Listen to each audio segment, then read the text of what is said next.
Today we are going to be making Chinese popcorn chicken. I'm going to be sharing my mom's secret recipe to get the crispiest, flakiest bites of chicken. I guess it's not so secret. She made this video a couple years ago and it's got, I think, 3.5 million views. So it is definitely a good recipe. Usually in restaurants, they would purchase these fry powders to make the batter in, and that's not very practical for those of us at home. So my mom came up with this method of double battering her chicken, and it is just super juicy, super flavorful, and the texture is like a light bite of crunch. I cannot wait to show you, so we're gonna get started. You're going to need some chicken legs. These are just drumsticks. You can use thigh as well. And we are going to be first deboning these, so I'm gonna bring you guys over to the side. As usual, the ingredient list is in the description box. So first thing we gotta do is probably the most difficult part, and that is just deboning. I've shown this once in the last compound chicken video. So if you want a more thorough breakdown, you can follow that video right there. I'm doing this the family-friendly way. You don't even need a super sharp knife for this.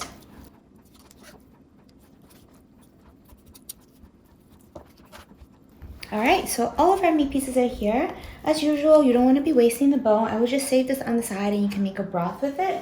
Try your best to cut them as evenly as possible in terms of sizing so that when they fry, they finish up at the same time. Pieces maybe this size, okay?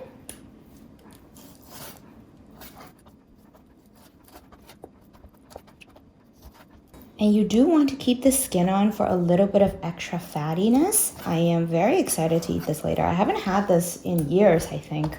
But I do remember that whenever my mom did make this for, say, like a party or something, they would stay crispy a long time because of the way that it's battered and that it's double fried. I haven't tried this in an air fryer yet, but I'm pretty sure it would work out really well in an air fryer as well. So if anybody want to give that a try, definitely let me know. It makes me really happy when someone has tried the recipe that I filmed of my mom's, and then, you know, they tell me how much they loved it. It completely makes my day. So yeah, if you ever want to do that, just send me a message. Now we're going to marinate the meat. Now, really, this recipe, the most important things are all of these seasonings. It's such a flavorful seasoning combination, and my mom actually did it in 3 different levels for different textures, flavors, and squished together. It's like this hamburger of flavor fusion. It's amazing. So the first layer of flavor comes from the marinade. We have 4 different ingredients. You have salt, soy sauce, white pepper, and some minced garlic. The second layer is going to be from your fry batter, and this is my mom's own personal creation. Collection of flour, salt, baking... baking soda has a powder. Okay, so we have flour, salt, baking powder, some water, and 5 spice. And the baking powder basically kind of acts like this puffing agent and just makes the batter really light. Finally, for that extra crunch, we have the dry fry mixture. It's just a mix of flour and cornstarch. I'm gonna set these 2 guys aside and first marinate our chicken. Garlic in, soy sauce, salt, and white pepper. Usually in Chinese cooking, white pepper is used to remove the stinkiness of meat. Stinkiness is probably not the right translation, but basically it's kind of like when you blanch the bones for the first time and pour out that water, that initial bloody taste. In Chinese cooking, a lot of times the meat would be treated with, say, cooking alcohol or white pepper to get rid of that distinctive raw meat scent. So just give it a good mix, and we're going to let this set for 15 minutes, 15 to 20, just to let the flavors go in. So I'm going to clean a bit and then we'll come back to this. Okay, now we're ready for the next step. We're going to heat up some oil while we wait. So this is a deep frying recipe, so you will need a sufficient amount of oil to at least cover the meat. Okay, we just got this pot. Isn't it so pretty? I'm so excited to use it. So we'll just start it on a high. We want to get it to around 170 degrees. So I do have a temperature gun to be very precise. If you don't have one of these, I will show you later how you can tell when the oil is hot enough for frying. So now we're gonna go back to our chicken. In 15 minutes, it's properly marinated. We're going to combine together our second layer of flavoring, which is the wet fry batter.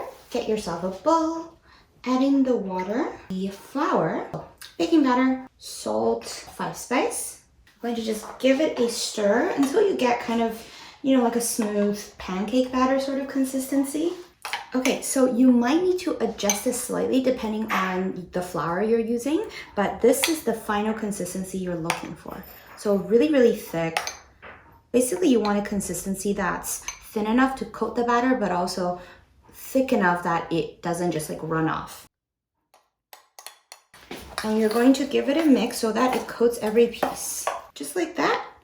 And then I'm going to switch over to my favorite cooking tool, which, no surprise, chopsticks. I feel like this is my favorite thing to use, even when I cook like Western food. We're gonna move on to our third layer. This is more so for texture. The flour is about a third amount of the cornstarch. And the reason why we do this is if you just have cornstarch, the texture, like the surface texture, is going to be very smooth. It'll still be crunchy, but it won't have that flaky layering effect you see on like fried chicken. And this is traditionally a Taiwanese dish, and what they would do is they would use those old-time traditional cornstarch that is very granular, like you can see the bits of it. That also would achieve the same result. So we're going to dip our chicken into the batter a little bit at a time. Make sure that you open them and you're not missing any pieces, kind of like this, and then set it off in a separate plate. Give it some time for the wetness to soak in all the powder. That's pretty good with me, between 170 and 180. So now we're gonna turn the heat to about a medium high to maintain this. Now, if you don't have a temperature gun, what you can do is to test with a piece of chicken. So you would put it in, and you see that it immediately bubbles, and then it's going to float to the top. I would say within the next like 5 seconds. See that? And that's how you know it's hot enough. You want to do them in several batches at a time so that we don't cool down the temperature of the oil too much, and also try to keep them as far apart from each other as possible so they don't stick. This step is probably only about a minute or 2 minutes. You just want the slightest color. This little wiggle technique is something I learned in culinary school when we did fish and chips. Because if you just drop it in, a lot of the times it will just sink straight down and it's gonna get stuck to the bottom. But if you wiggle a little bit, it cooks, and then when it touches the bottom, it's no longer just like wet batter. Okay, so we're only at 120 right now. I'm gonna keep it on the highest. The temperature probably fell quite a bit right after I added in the cold chicken, or the room temperature chicken. This step is really important. You want to make sure the oil is hot enough. So we just want it around 180. I'm going to try to get the pieces from the first batch first. I'm trying to be quick about this so that, you know, everything comes out at the same time. This is the kind of popcorn chicken with that crunchy shell. You can't achieve this just by dusting it in cornstarch. Like we did in the compound chicken, that was a very light crunch. This is like you can hear the sound later.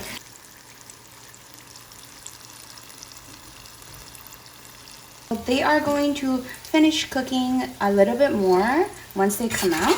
So you're going to stop like just 2% before your desired final color.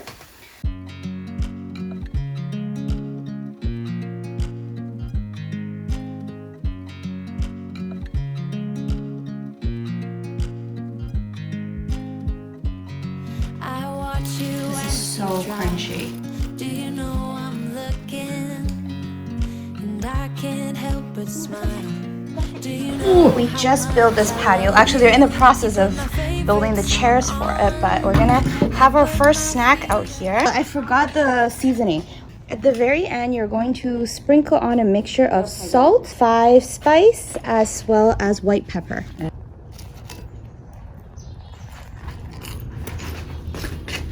It's很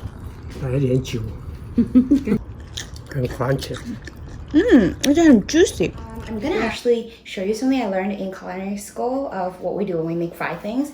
We make a lotus paper towel. Take ideally a square sheet of napkin, but I don't have that, so this is just 2 pieces of like a rectangular paper towel. Flip it over and you repeat it